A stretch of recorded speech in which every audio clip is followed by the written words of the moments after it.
कोल्हापूर जिल्हा परिषद समोर आज स्वातंत्र्य दिनाच्या दिवशी आत्मदहनाचा प्रयत्न करण्यात आल्याने खळबळ उडाली. हातकणंगले तालुक्यातील वडगाव ग्रामपंचायतीने 15व्या वित्त आयोगाच्या निधीतून बसवलेल्या सोलर पॅनल कामाची चौकशी करावी या मागणीसाठी संतोष मोरे यांनी आत्मदहनाचा प्रयत्न केला.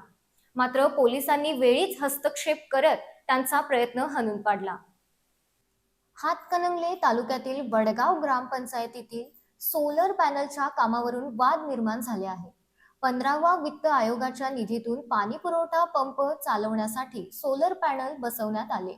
मात्र हे पॅनल अपेक्षित पद्धतीने कार्यरत नसून शासनाचा निधी खर्च होऊनही त्याचा उद्देश साध्य झाला नसल्याचा आरोप निवेदनाद्वारे करण्यात आला आहे.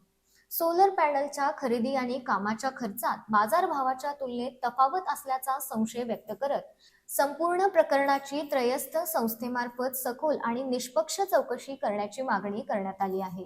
या मागणीसाठी संतोष विठ्ठल लोंढे, महेश नारसिंहा कांबरे, संतोष तुकाराम मोरे आणि रमेश महादेव लोंढे यांनी जिल्हा परिषदेच्या मुख्य कार्यकारी अधिकाऱ्यांकडे निवेदन दिले होते. या निवेदनात संबंधित कामाची चौकशी करून दोषी आढळणाऱ्यांवर कायदेशीर कारवाई करण्याची मागणी करण्यात आली होती.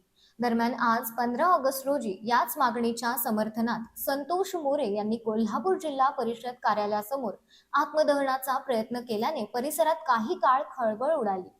घटनेची माहिती मिळताच पोलिसांनी तातडीने हस्तक्षेप करत संतोष मोरे यांना ताब्यात घेतले आणि पुढील अनर्थ टळला.